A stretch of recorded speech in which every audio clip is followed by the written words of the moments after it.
There is an ongoing debate about the age of consent in the country, sparked by a Court of Appeal ruling that recommended a review downwards.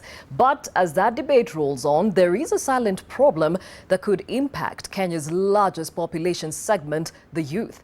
That problem is the increasingly low age of sexual debut that keeps on dropping, and which threatens the physical, psychological, and emotional development of these youth. NTV's Eunice Omolo with the story of one underage teenage boy who has impregnated 3 underage teenage girls in Kibera. Tuko mademu watatu saizi wenye najua tuko na mimba yake. Mi yangu iko 6 months. Huyo demu mwingine, huyo best friend wangu, saizi iko 3. Huyo mwingine ndo sasa sijajua. 15-year-old Bella, not her real name, lives in Kibera. Her young life has been disrupted after a heady affair with a fellow teenager, 16-year-old boy, who we shall name Ben for the purpose of this story. Sasa baba wa mtoto tuliendanga shoot na yeye, photoshoot. Tukaanzanga kuongea tu hapo hivyo. Tukakuwa mabeshte, then we started dating. Actually hata tukumalizanga 2 months hiyo exact, but kituka 1.5 months nikapatanga boli yake. Hiyo time tukienda kuambia baba huyu niko na mimba yake, yeye aliruka. Bella had no knowledge of another teenage girl, Damaris, not her real name, who was also in a relationship with Ben. Aliniletea gift, wakati aniletea gift na mimi nikakubali. Sasa wakati nilipata mimba ya kujua, hata mimi mwenyewe sikujua. Ben rejected this pregnancy too. Akakuja akauliza huyu kijana, uko na huyu msichana? Kijana akakataa. Siku chache na mamangu kwa ile wakati alikuwa na hasira, akaenda akashikule kijana, akampeleka police station Langata, akawekwa rumanda, akakaa mwezi mmoja, wazazi wake wakamtoa. Damaris, like other young girls in Kibera area at one point in time, out of stigma and shame, had to drop out of school. Early this month, she was accepted in a school despite being expectant. Is mostly in line with parental neglect, lack of information on sexual and reproductive health, and also lack of school fees. So there are quite a number of girls who, because they are not in school, they are not occupied all through the day, they end up engaging in relationships that are ill-advised without any proper care or protection, and then they end up pregnant.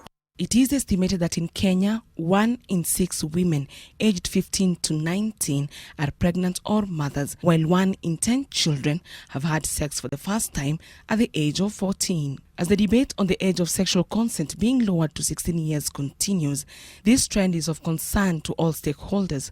Adolescents are also at a high risk of contracting the HIV virus and other sexually transmitted diseases. Nimenotice pia melala na mademu wengi, including beshte yangu. Mama alikuwa ananiambia haikosi hapo ni ugonjwa umebeba. Nikaendanga uhusi, wakanipima, wakaniambia sina HIV. The role of parents in sex conversations on whether to abstain or have it protected cannot be ignored. I was just trying to explore what I was being told not to do. Kwa sababu mamangu sometimes unapata anatoka job late, na weekends pia patikani, anashinda kitutafutia.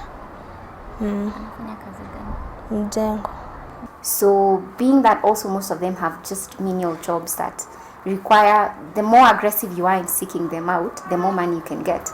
And this is a 7 days a week routine. So they have very little time to actually invest in getting to know their children and getting to know what these girls are up to from morning till evening, plus the boys as well. So over time, it's neglect, yes, but it's not always intentional neglect. Stephen Ocheng is a matatu driver in this area, a father of 3 teenagers and a grandfather after his first daughter got pregnant at 14 and to a high school boyfriend who was 15 years old then. He says some cultures commonly practiced by some communities here, such as one that prohibits him to live under the same roof with his adolescent children, are partly to blame. Umeona? Sasa hii mali unajua wewe huwezi kulala na mtoto wao wakishwa kwa ukubwa, huwezi kulala na kwa nyumba moja. Mali tunatafutia nyumba wanalala, hapo ndio wanatokea. Sasa wewe unafikiri mtoto analala pale, kumbe ametoka, ameenda kwa hizi basi, naitwa basi disco hii ya siku hizi.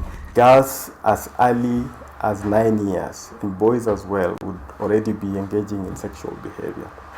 Now you have the choice of either letting them engage and deal with the consequences of teenage pregnancy, sexually transmitted diseases, potential attempts to abort, or the complications that might even lead into death for the young ones, or give them information about available services on either prevention or having safe sex. So those are the places where all the government policies and the controversies that come with actually place us. Eunice Omolo, NTV, Kibera, Nairobi.